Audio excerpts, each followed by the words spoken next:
जो नई supreme consultative coordination council जिसको लॉन्च किया गया है, इसकी आफादियत और अहमियत ये है कि आपने देखा कि बहुत से MOUs हो जाते हैं लेकिन प्रॉपर फॉलो अप नहीं होता। इसलिए नहीं होता क्योंकि कोई structured institutionalised mechanism in place नहीं होता।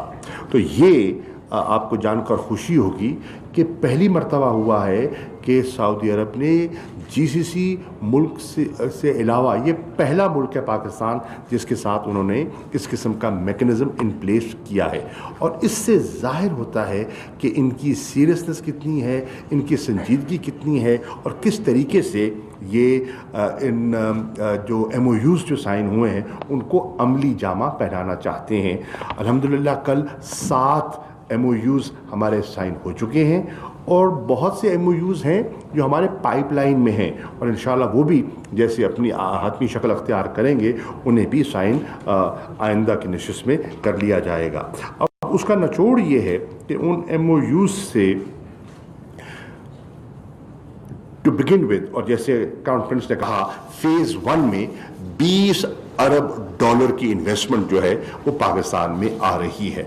और मैं समझता हूं कि अगर आप पिछले अदवार को देखें तो सब मुल्कों को मिला के भी इस किस्म की इन्वेस्टमेंट नहीं आई जो आपके सामने आई है। और ये जो काउंसिल बनी है इसको टाइमलाइंस दी गई हैं और ये नहीं कि भाई आए बाएं शाएं गुफ्तन नशस्तन बर्खास्तन नहीं होगा। जो इसकी स्टीयरिंग कमेटी है जो वज़रा पर मुश्तमिल होगी उसको टाइम दिया गया है कि एक्शन प्लान आपने करना है और इस वक्त तक करना है। जो जॉइंट वर्किंग ग्रुप्स 10 मुरतब किए गए हैं उनको टाइम दिया गया है कि हर 3 माह बाद आपने मिलना है। जो मिनिस्टर्स की स्टीयरिंग कमेटी है हर 6 बाद मिलना है आपने। और जो लीडरशिप लेवल है वो साल में कम से कम 1 मरतबा मिलेगा ताकि प्रॉपर फॉलो अप हो और इम्प्लीमेंटेशन की प्रोग्रेस को देखा जा सके और उसको ओवरसी किया जा सके। 2 चीज़ें मैं मुख्तसर और अर्ज कर दूं कि प्राइम मिनिस्टर साहब ने उनका जिक्र भी किया।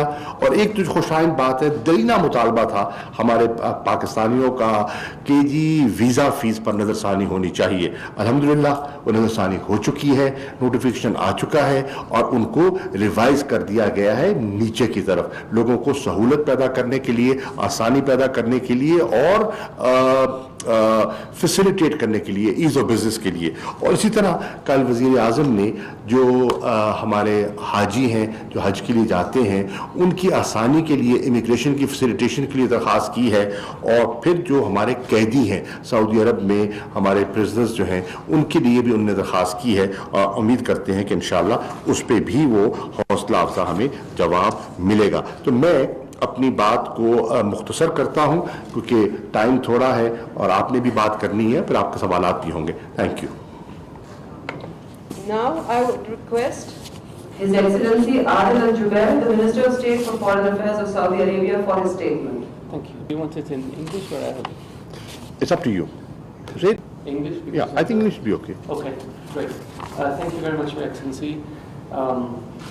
It's a pleasure to be in Republic of Pakistan, accompanying His Royal Highness Prime Minister Mohammed bin Salman, the Deputy Prime Minister and Minister of Defence of Saudi Arabia. The Kingdom of Saudi Arabia and Pakistan have had a historic relationship that spans over 70 years. We are both Muslim countries. Pakistan was founded as an Islamic state. Saudi Arabia is the birthplace of Islam and the custodian of the holy mosques. Over the past 7 decades, our relationship has grown by leaps and bounds. We have strategic interests. We have common interests. We have great cooperation with each other. We have overcome many crises in our region because of our cooperation and the strength of it. There is a desire on the part of the leaderships of both countries to further strengthen and broaden and deepen this historic relationship, and we look forward to doing so with Prime Minister Imran Khan. His Royal Highness yesterday had very productive meetings with the Prime Minister as well as with the expanded delegations. The 2 countries have signed a number of MOUs and agreements, 3 of which involve investments worth in excess of $20 billion. One is for a refinery in Qatar, the port of Qatar, and one is renewable energy, and another one involves petrochemicals, and this is just the beginning. We are looking for ways to enhance the contact between the business communities in our 2 countries. We're looking for ways to institutionalize the relationship between our two great nations across the board of all government departments by establishing the Supreme Coordinating Council between the two countries, which will involve almost every facet of our governments, whether it's security, whether it's political consultations, whether it's trade and investment, whether it's culture, whether it's all across the board, so that we have a mechanism to continue to work and develop this very important relationship. Our countries face many challenges, and our countries are able to overcome those challenges by closely coordinating and cooperating and working with each other. We work very closely with the Organization of Islamic Countries. We work very closely in terms of multilateral institutions, and we look forward to enhancing that cooperation and following it. And I want to thank you, Excellency, for the gracious hospitality, as well as for your friendship and cooperation with myself, and I look forward to many, many years of fruitful conversations and discussions. Thank you. Sure. Please, questions? Yes. Due to paucity of time, we will be taking only 2 questions. I would request Mr. Saud Rais to address his question to the Foreign Minister. Iran accused you of supporting Zair-E and Bahas. What would you comment, please? And also for the Secretary Minister, Iran said that you are involved in this conflict. I personally? Yeah, I think the Secretary. Okay.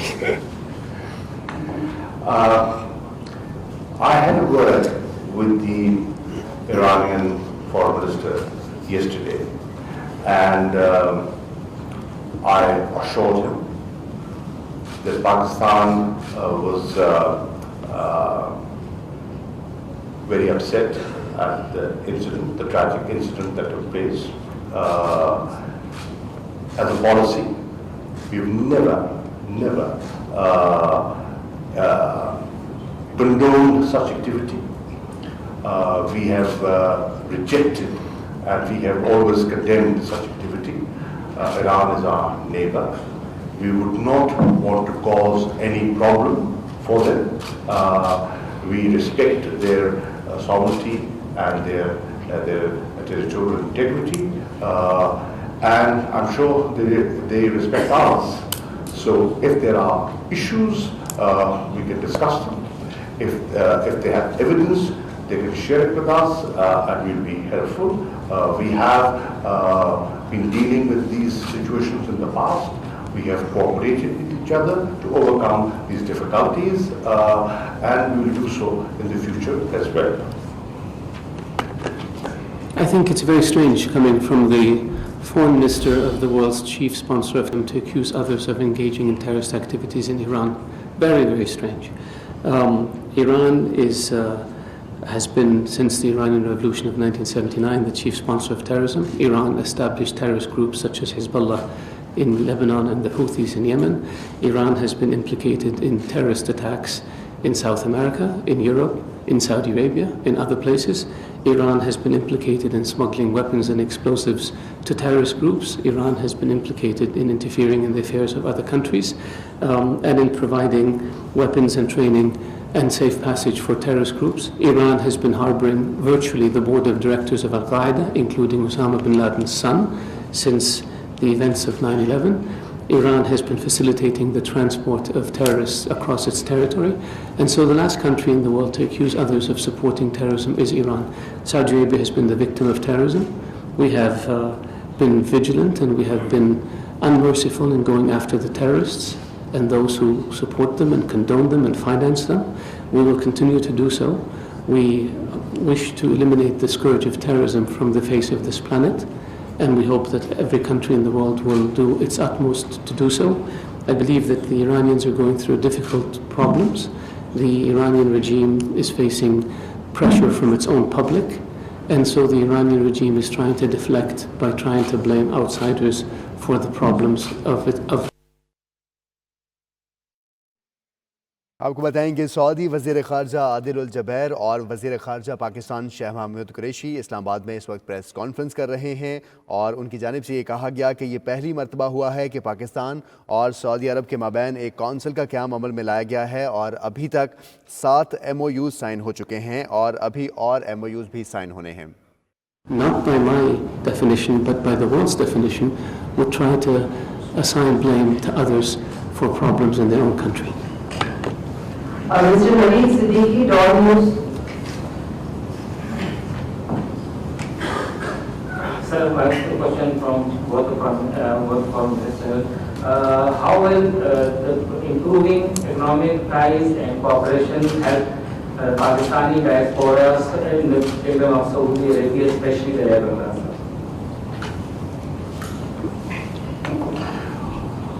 Obviously, it will help the Pakistani diaspora, as I've mentioned. Saudi वज़ीर ख़ारजा आदिल उल जबैर और वज़ीर ख़ारजा शाह महमूद कुरैशी इस्लामाबाद में press conference कर रहे हैं। आदिल उल जबैर की जानिब से ये कहा गया कि पाक सऊदिया ताल्लुकात में होने वाली पेशरफ्त अभी सिर्फ एक आगाज़ है।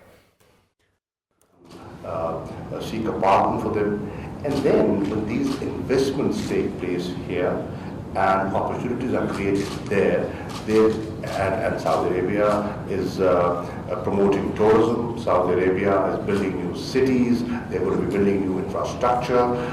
Pakistani manpower has been very constructively engaged there.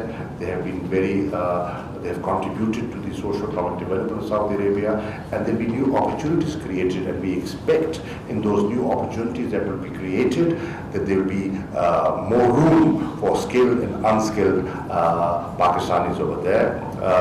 The reduction in the visa fee is also going to be helpful for the diaspora. The Kingdom of Saudi Arabia has been hosting citizens of Pakistan for virtually 70 years. Pakistani citizens have contributed to our development. They came to Saudi Arabia as doctors, as engineers, as educators, and as skilled and unskilled labor. The Kingdom of Saudi Arabia has sent many students to study in Pakistan, whether in your medical colleges, in your universities, as well as in your military academies. So the relationship runs very, very deep in terms of the people-to-people exchange. We have more than 1.5 million Pakistani citizens living in Saudi Arabia. They are law-abiding, they have contributed to our development, and they are most welcome in our country. I believe that as Saudi Arabia continues to grow and develop, there will be more opportunities available in the kingdom, and I believe as Saudi investments in Pakistan increase, they will generate more opportunities even in Pakistan itself. So the relationship runs very deep. The relationship is very important, especially on the people-to-people level, and we continue to work on making sure that it remains so. Thank you, Foreign Ministers, for your time. Thank you, ladies and gentlemen. This concludes our session. I can. Thank you. Yes. You want to take a couple more questions? I can take more questions, but उन्होंने जाना है क्योंकि उनको. Maybe we can take. You can? More? Okay. Yeah. We can take 5 minutes. Okay. Wait, please. The next question will be from Mr. Hamad Al-Mahmoud. Maybe like Excellency. Maybe 2 more. Yes, 2 more. All right. Now I request Mr. Naveed Akbar from our Views for this question. Sir. Sir. Thank you. I'm not Naveed Akbar, by the way. Sir, please begin the floor. Okay. My question to board of Excellency. Sir, what strategy can the two countries adopt together for adopting common ground in tackling digital issues? Tackling digital issues. What strategy? Regional issues. And secondly, what will be the Supreme Coordination Council role in framing the future relationship of two countries? To one. The Supreme Coordination Council, if you look at the scope and its ambit, it's very wide. All areas of interest are covered in this, whether it's trade and investment, security, defense, intelligence sharing, energy, you name it. Everything is incorporated in that. So it's a very wholesome design, and the architecture is very well laid out. It is institutionalized, it's structured, it has timelines, and then the two leaders will be overseeing implementation to see whether progress is being made.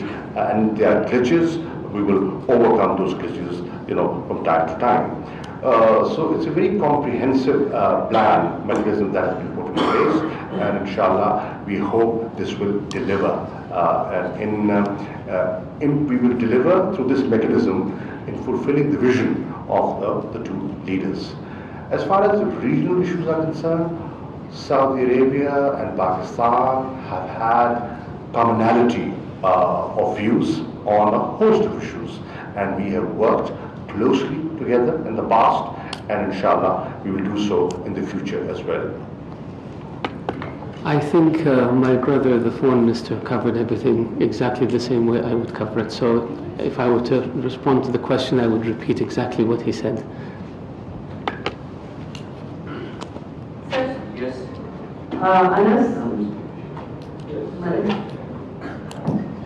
Thank you. My question is for the Saudi Foreign Minister. Sir, what is the exact mechanism, or what is the exact way forward to turn these MOUs into working contracts? Because in the past we've seen a lot of MOUs being done, but not constant follow-up, and nothing constructive has come out of all of this. So what is the exact way forward, and a timeline of events, perhaps can explain? Thank you. Yeah. I don't know that I would agree with the premise of the question, that we have seen many MOUs that have not been implemented. We signed MOUs as a first step to pointing in a certain direction. For example, we signed an MOU for the construction of a refinery in Gadr for about $10 billion. Now that we have said that this is our intention to invest, and it's Pakistan's intention to accept that investment, now the technical people will look at it, the finance people will look at it, the plans will be drawn up, and then you take it to the next level. So that's our intention. The same with renewable energy, the same with petrochemicals. Our objective is to ensure that we participate in Pakistan's economic growth. We believe very strongly that the government of Prime Minister Imran Khan is determined to take Pakistan to a higher level. We believe that there is great potential in Pakistan for investments, and we want to be part of Pakistan's growth. So this is not charity, this is an investment. There's a benefit for both sides. And if we didn't believe in Pakistan, we wouldn't be looking at investments like this. So that's how we intend to move forward. With regards to other areas, for example, the security cooperation is ongoing. We have very, very close ties in terms of counterterrorism and so forth. The military-to-military relationship is very strong. The people-to-people relationship is very strong. The cultural relationship is very strong. The idea of establishing this coordinating council is to make sure that we don't sit on our laurels, that we make sure that we have a roadmap, and that we make sure that we take an already very, very strong relationship and make it even stronger. It gives us a roadmap, and it gives us targets that we achieve and that we aspire towards, and in the process it enhances the already strong historic relationship between our two countries. May I just quickly see, the idea of these joint groups is to convert these proposals into specific projects, and obviously experts and technocrats will be part of these groups. Thank you, sir. I'm Zair-E from Associated Press of Pakistan. My question to the visiting Honorable Minister, as His Highness Crown Prince is in Pakistan, it is a great depiction of strong bilateral ties between Pakistan and Saudi Arabia. And you just have stated that Saudi Arabia has strategic interest with Pakistan. My question is, to what extent Saudi Arabia will stand by Pakistan, particularly in the developing scenario of the region, and Pakistan is facilitating the negotiations in Afghanistan, and our neighbor India has always been blaming Pakistan if whatever is the wrong development is taken there in India. Thank you. We have been working with Pakistan and Afghanistan, as well as the United States and the United Arab Emirates, to try to facilitate an agreement between the Taliban and the Afghan government so we can move Afghanistan towards peace. We believe that if the situation in Afghanistan stabilizes, it will be to the benefit not only of Pakistan, but to the region as a whole, including Saudi Arabia. And that's something that we're working on.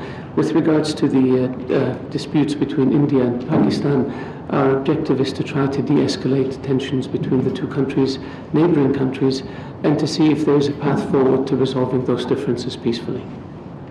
Thank you very much, ladies and gentlemen. This concludes our press briefing for today.